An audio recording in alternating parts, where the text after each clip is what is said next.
Death Guard!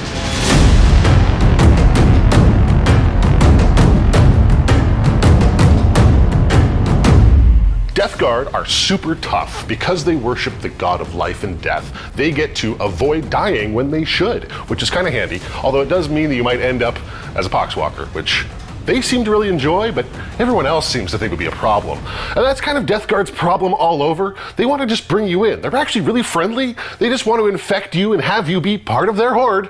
But other people think that's a bad idea. So, war ensues. Today I've brought out the Death Guard and a few Chaos Knights to show off too.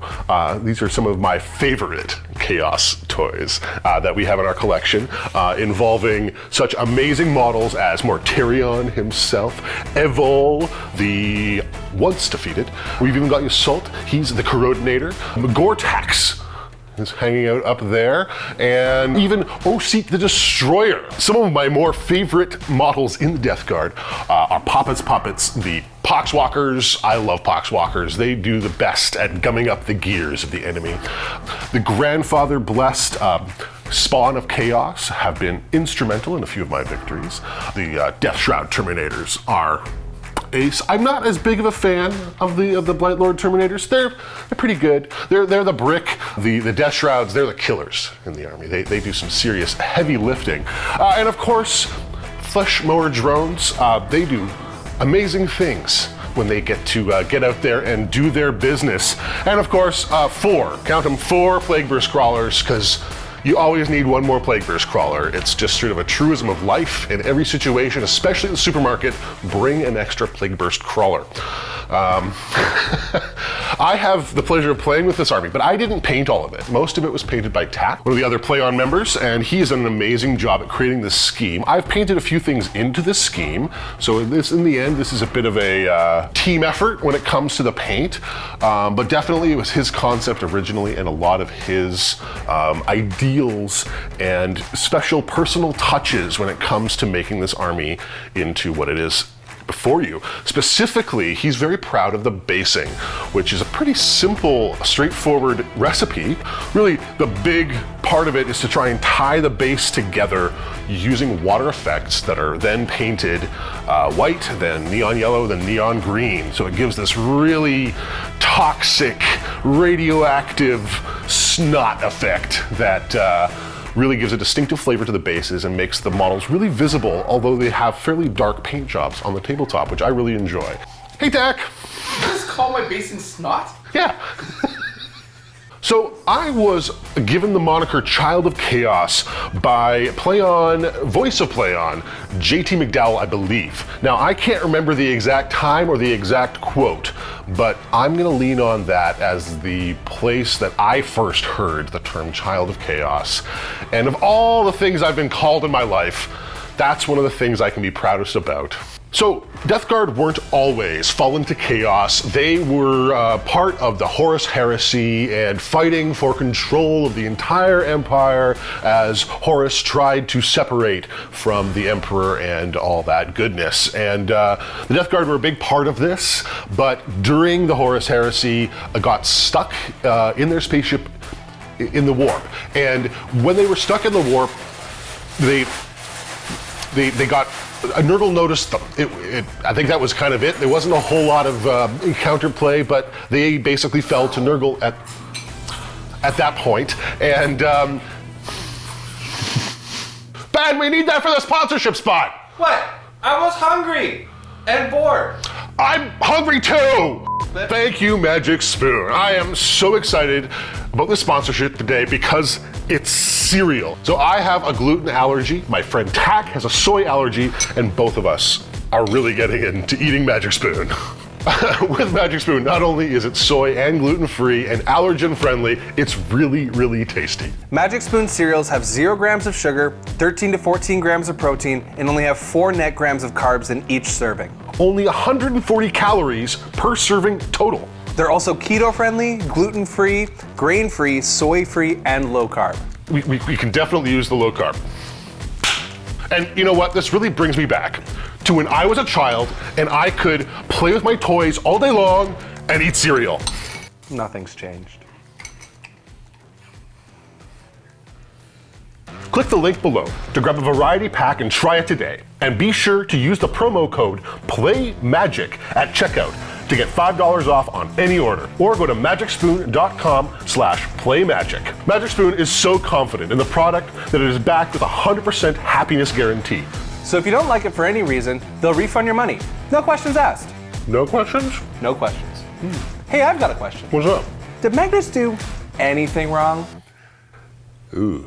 So Death Guard is traditionally known as a bit of a foot-slogging kind of brick of an army. They get to go out there and sit on objectives and win the game through winning attritional wars. I am not a huge fan of that playstyle. That leaves a lot of options for my enemy to make decisions. So I like to take those decisions into my hands and use a very fast, brutal, plague mower heavy Death Guard army. I tend to focus very heavily into the fast attack slots and field as many drones as I can to bring victory quickly. Tack did most of the painting for this army, but I have painted a few things in. I wonder if you can pick them out from where you're sitting. Probably not. Well, I hope not. Anyway, these Chaos Spawn here I painted using a lot of airbrush, detail techniques, a little bit of some washing. There's a variety of basic techniques that we use to bring them in. Really what's going to make them part of this army and really solidify them as part of the group is the basing. Same thing with a bunch of the Poxwalkers. I think I painted a little over half the Poxwalkers you see here. And I really love those guys. They are really integral to a lot of the style of play I do. They do a lot of my objective holding. The other great objective holders in this army are the Plague Marines. Quite good at sitting on objectives and riding around in rhinos. Speaking of rhinos, I painted a rhino that I don't see here. I'm gonna go find that for you. Ta-da! Yeah, this was an attempt at painting something for the Death Guard. I didn't actually have much of the Death Guard in front of me, so the tone's a little different.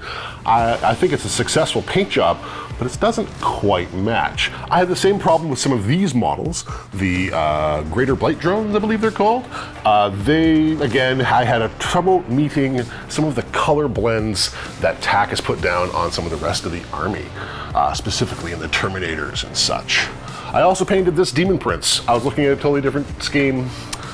I don't really know why. Moving on to the back line here to talk about some of these Chaos Knights. Specifically, of course, you have to go straight to the Tyrant. This is a model that I've heavily modified to bring into the line with Chaos because they don't actually sell a Chaos Tyrant. It's a Castellan Imperial Knight that has been modified and added to and kitbashed a little bit. And then I stuck Abaddon on top because that's fun. And yeah, so this is Evol, the once defeated. Tack is the only one who's defeated him. He's been blown up a couple of times, but never quite defeated except for against Tack in the championship for season 2 or 3. 2. Yeah, 2. The other Chaos Knights have been painted again, mostly by Tack, but I painted and kitbashed these two guys. These are actually just one armiger that's been turned into 2. So now these are my war dogs of Chaos, and I'm quite proud of them. I had a lot of fun putting together different parts to make things that really felt like mine. And there's a lot of bits and pieces and fun guitar wire tentacles and good stuff going on for them. And on the other side, we have some other really cool war dogs. These are creature caster models, beautiful resin sculpts that can represent all sorts of good stuff, but make fantastic war dogs. And we are really proud to have 4 of those in the back of this army. And it allows me to sort of mix and match to make a really amazing chaos force that can do a whole lot. So Knights to really hold up the big stompy robot side of things, and Death Guard to really hold down the boots on the ground, or boots in the snot, as it were, for the front lines. Other armies that I'm interested in, obviously, are Chaos Mortals. I do like to play all shades of Chaos. At one point, I would love to see World Eaters on the table, and if my sources are correct, there's a separate World Eaters Codex that's going to happen at some point in the future. I'm not going to put a timeline on it, but from my understanding, the next Chaos Mortals book is not going to have World Eaters in it, meaning they need their own codex, which is awesome! And Chaos Dave is going to be tickled pink by that news, I am sure. Also, I love playing orcs. I really like playing orcs. It's just a goodness to the heart to play orcs. And you might actually see me in some Tyranid armies at some point in the future. So yeah, there's a lot of cool stuff I have on in the plans, and I like playing all kinds of Warhammer armies. So yeah, that's where you may see me rolling dice in the future. So thank you so much for watching. This has been my presentation of the Play On Tabletop Forces of Chaos Death Guard and Chaos Knights Edition. I am Tycho, the Child of Chaos, and I am so happy that you've come to watch this. Please like, subscribe, join the Patreon. We really can't do this without you people, so please join in and get involved and show us that you like what we're doing, because every little subscription, every little like, every little comment goes a long way. Until we see you next time, play on.